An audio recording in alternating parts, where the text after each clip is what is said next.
नमस्कार, आप देख रहे हैं पब्लिक न्यूज़। आज हम बात करने वाले हैं कांग्रेस परिवार के दामाद और प्रियंका गांधी वाड्रा के पति रॉबर्ट वाड्रा की, जिनकी मुश्किलें दिन ब दिन बढ़ती जा रही है। लैंड डील मामले में कोर्ट में बुरी तरह से रॉबर्ट वाड्रा फंस गए हैं। इससे पहले राउज एवेन्यू कोर्ट में सुनवाई में कोर्ट ने उन्हें अपना पक्ष रखने को कहा था। लैंड डील घोटाले में अब कोर्ट का शिकंजा इतना कस चुका है कि रॉबर्ट वाड्रा के पास बचने के रास्ते लगभग बंद हो चुके हैं। राउज एवेन्यू कोर्ट में लगातार बैक टू बैक सुनवाई हो रही है। ईडी ने चार्जशीट दायर कर दी है और साथ में 4 बड़े सबूत भी पेश किए हैं। क्रिमिनल कॉन्स्पिरेसी के सारे सबूत सामने रख दिए गए हैं। रॉबर्ट वाड्रा पर आरोप है कि उन्होंने 2008-2009 में हरियाणा में जमीन की खरीद फरोख्त के नाम पर एक बड़ा घोटाला किया। रॉबर्ट वाड्रा की कंपनी स्काईलाइट हॉस्पिटैलिटी सामने आई। इस कंपनी के अकाउंट में सिर्फ 1.5 लाख रुपए थे, लेकिन इसी कंपनी ने 7.5 करोड़ की डील कर डाली। अब सोचिए, जेब में पैसे तक नहीं है और करोड़ों की जमीन खरीद बेच का खेल खेला जा रहा है। यही तो पूरा घोटाले का मॉडस ऑपरेंडी है। इस केस में एक और कंपनी का नाम सामने आता है, ओमकारेश्वर प्रॉपर्टीज। ओमकारेश्वर प्रॉपर्टीज के पास कृषि जमीन थी। उन्होंने सरकार से एक बार अपील की थी कि इस जमीन को कमर्शियल लैंड में बदला जाए, लेकिन सालों तक कुछ नहीं हुआ। जैसे ही रॉबर्ट वाड्रा और उनकी कंपनी स्काईलाइट बीच में आई, अचानक सब कुछ बदल गया। ओमकारेश्वर ने जमीन वाड्रा की कंपनी को ट्रांसफर कर दी। स्काईलाइट ने 7.5 करोड़ की डील दिखाई, जबकि अकाउंट में सिर्फ 1.5 लाख रुपए थे। वाड्रा ने एक चेक दिया, लेकिन वह चेक बैंक में कभी जमा ही नहीं हुआ। यानी सब कुछ सिर्फ दिखावे के लिए हुआ। असली पैसा कहीं और से आए और डील को फाइनल कर दिया गया। अब दोस्तों, असली गड़बड़ी यहाँ शुरू होती है। नॉर्मली जमीन का म्यूटेशन यानी ज़मीन के मालिक का नाम बदलना कम से कम इसमें 1 से 1.5 महीने में होता है, लेकिन रॉबर्ट वाड्रा की इस डील में म्यूटेशन सिर्फ 2 दिन में हो गया। इतनी तेज़ी से सरकारी मशीनरी तभी काम करती है जब ऊपर से दबाव हो। और यहाँ साफ आरोप है कि इस वक्त हरियाणा में भूपेंद्र सिंह हुड्डा की सरकार थी और केंद्र में भी कांग्रेस की सरकार थी। यानी सत्ता का पूरा फायदा उठाया गया। जैसे ही म्यूटेशन हुआ, हरियाणा सरकार ने कमर्शियल एक्टिविटी की परमिशन दे दी। अब अगली डील पहले से तैयार थी डीएलएफ के साथ। जमीन डीएलएफ को मिली। रॉबर्ट वाड्रा की कंपनी को करोड़ों का फायदा हुआ। और सबसे हैरानी की बात, रॉबर्ट वाड्रा ने अपनी जेब से 1 रुपया भी खर्च नहीं किया। 45 लाख रुपए का टैक्स जो रेवेन्यू डिपार्टमेंट को देना था, वो भी ओमकारेश्वर प्रॉपर्टीज ने दिया। उसके बाद जब डीएलएफ से पैसे आए तो वही पैसे आपस में बांट लिए गए। कुछ ही महीनों में यह जमीन 50 करोड़ से ज़्यादा की कीमत की हो गई। दोस्तों, ईडी ने जो सबूत कोर्ट में पेश किए हैं वो काफ़ी भारी भरकम है। जैसे म्यूटेशन सिर्फ 2 दिन में क्यों और कैसे हुआ, चेक दिया गया लेकिन कभी कैश क्यों नहीं किया, अकाउंट में पैसे नहीं थे, फिर डील कैसे हुई, डीएलएफ के साथ पहले से क्यों टाई अप किया गया था। इन सबूतों से ईडी ने साफ कर दिया कि यह सिर्फ एक क्रिमिनल कॉन्स्पिरेसी थी। राउज एवेन्यू कोर्ट में बैक टू बैक सुनवाई हो रही है।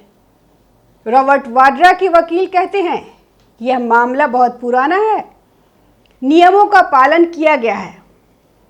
उस समय जो डील हुई थी उसमें सामान्य नियमों का पालन किया गया था और यही अब इनको साबित करना है कि सामान्य नियम का पालन कैसे किया गया था। लेकिन ईडी के दस्तावेज और चैट्स, अकाउंट डिटेल्स और एग्रीमेंट सब कुछ बयान कर रहे हैं और यही अब इनको साबित करना है कि सामान्य नियम का पालन कैसे किया गया, क्योंकि ये डील जो हुई थी वो उसी तरीके से मोड्स अप्रेंडिस की थी जैसे नेशनल हेराल्ड के मामले में सोनिया गांधी और राहुल गांधी ने कंपनी बनाई और कंपनी बनाने के बाद 3 महीने के अंदर 5,000 करोड़ की प्रॉपर्टी वाले नेशनल हेराल्ड के सारे शेयर अपने और अपने लोगों के नाम करवा दिए, जिसमें लगभग 76% शेयर इन दोनों का था। बस यही मोड्स ऑपरेंडी इसमें भी अपनाया गया। एक कंपनी बनी स्काईलाइट हॉस्पिटैलिटी और उस कंपनी के बनने के बाद इन लोगों ने उससे पहले ये मान रखा था कि एक प्रॉपर्टी डीलर है जिसकी ज़मीन है और वो ज़मीन एग्रीकल्चर लैंड है, जिसके लिए उसने 2 बार हरियाणा सरकार से अपील की है इसके कुछ क्षेत्रों को कमर्शियल लैंड में कन्वर्ट कर दे, लेकिन उससे हो नहीं रहा। अब वही ओमकारेश्वर प्रॉपर्टी वाले रॉबर्ट वाड्रा से डील करता है। डील करने के बाद यह कंपनी बनी हुई है और उस कंपनी में रियल एस्टेट का कारोबार होता है। दोनों के बीच डील होती है और उसके बाद रातों रात पूरी स्थितियां बदल जाती है। लगभग 1.5 लाख रुपए स्काईलाइट हॉस्पिटैलिटी के पास अकाउंट में रहते हैं और यह डील करता है 7.5 करोड़ का। यह डील, इतनी बड़ी डील आखिरकार 1.5 लाख अकाउंट में है और 7.5 करोड़ की डील कैसे कर सकते हो।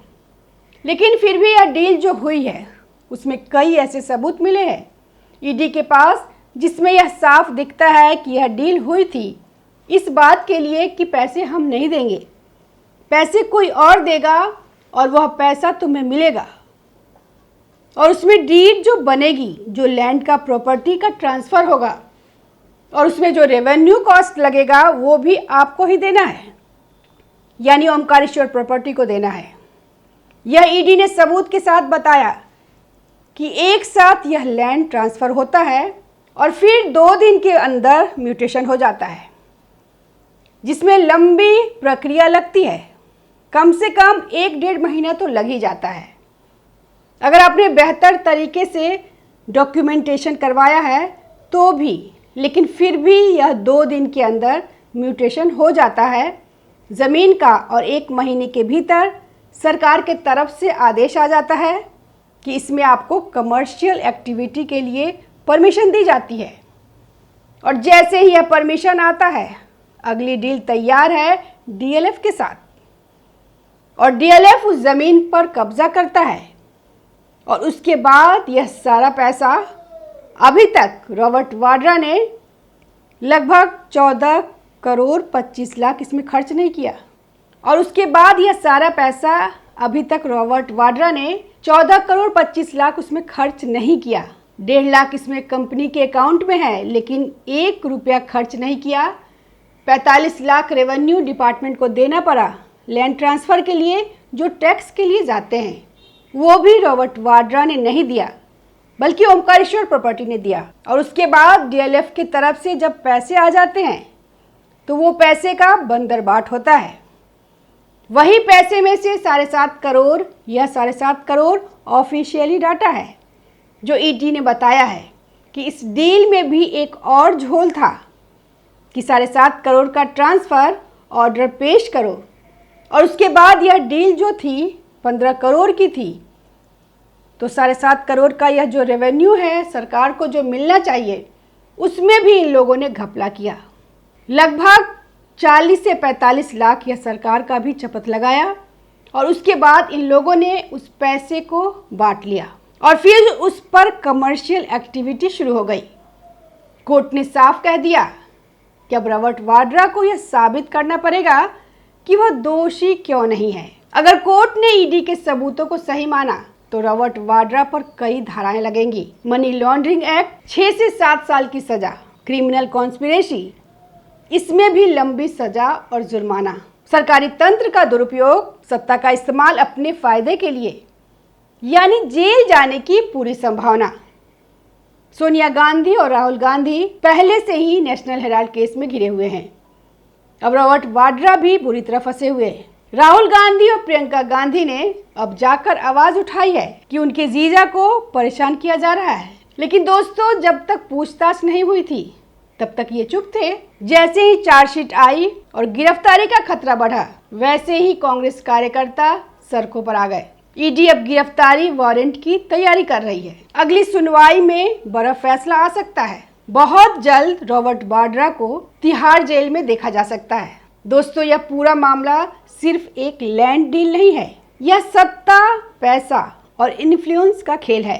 1.5 लाख अकाउंट में और करोड़ों की डील। म्यूटेशन सिर्फ 2 दिन में टैक्स किसी और ने भरा और मुनाफा रॉबर्ट वाड्रा ने कमाया। अब कोर्ट में सबूत है, गवाह है और ईडी पूरी तरह एक्टिव है। रॉबर्ट वाड्रा की मुश्किलें बढ़ चुकी है और आने वाले समय में यह मामला कांग्रेस परिवार के लिए और बड़ी परेशानी खड़ी कर सकता है। अब सवाल आपसे है कि क्या आपको लगता है कि रॉबर्ट वाड्रा जेल जाएंगे या फिर कांग्रेस पार्टी इस पूरे मामले को भी राजनीतिक साजिश बताकर बच निकल जाएगी? नीचे कमेंट करके अपनी राय जरूर बताइए।